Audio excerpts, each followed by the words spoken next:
আসসালামু আলাইকুম। দেশ ও প্রবাস থেকে যে যেখান থেকে ভিডিও দেখছেন সবাইকে জানাই সাদর সম্ভাষণ।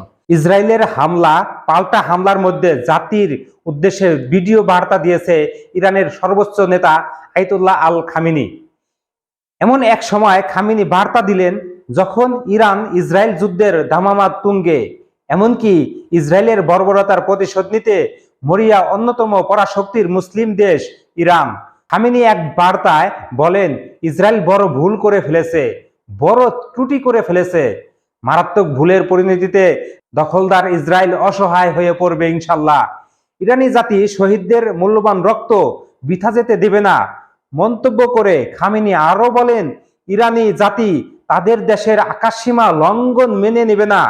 আমাদের সশস্ত্র বাহিনী প্রস্তুত এবং দেশের কর্মকর্তা কর্মচারীগণ, সর্বস্তরের জনগণ সশস্ত্র বাহিনীর সঙ্গে রয়েছে।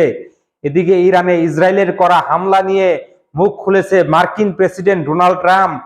বার্তা সংস্থা রয়টার্সকে দিয়ে এক সাক্ষাৎকারে ট্রাম্প বলেন, হামলার বিষয়টি তিনি আগেই জানতেন।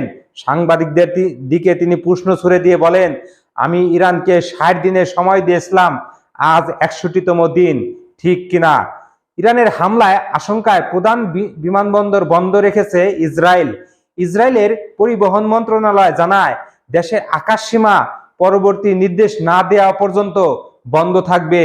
এদিকে ইরান ইসরায়েলের সাম্প্রতিক ঘটনায় জর্ডানের আম্মান বিমানবন্দরের সব ধরনের ফ্লাইট ওঠানামা বাতিল করা হয়েছে।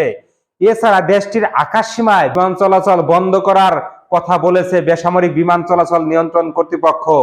ইসরায়েলি হামলায় ঘটনায় মুসলিম বিশ্বের যেমন এক যুগে প্রতিক্রিয়া জানিয়েছে, তেমনি এবার লাতিন আমেরিকার প্রভাবশালী দেশ ভেনেজুয়েলাও প্রকাশ্যে ইরানের পক্ষ নিয়েছে।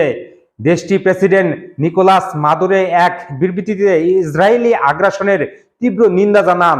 এটিকে নব্য নাস্তি ইহুদিবাদ বলে আখ্যায়িত করেন তিনি।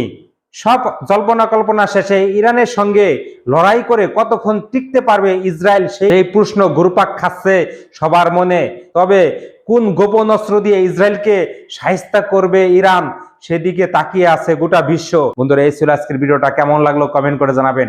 যারা এখন পর্যন্ত আমার চ্যানেলটি সাবস্ক্রাইব করেন না, সাবস্ক্রাইব করে দিবেন। আর যারা অলরেডি সাবস্ক্রাইব করেছেন তাদেরকে জানাই অন্তরস্থল থেকে ভালোবাসা। ভালো থাকবেন, সুস্থ থাকবেন। আল্লাহ হাফেজ।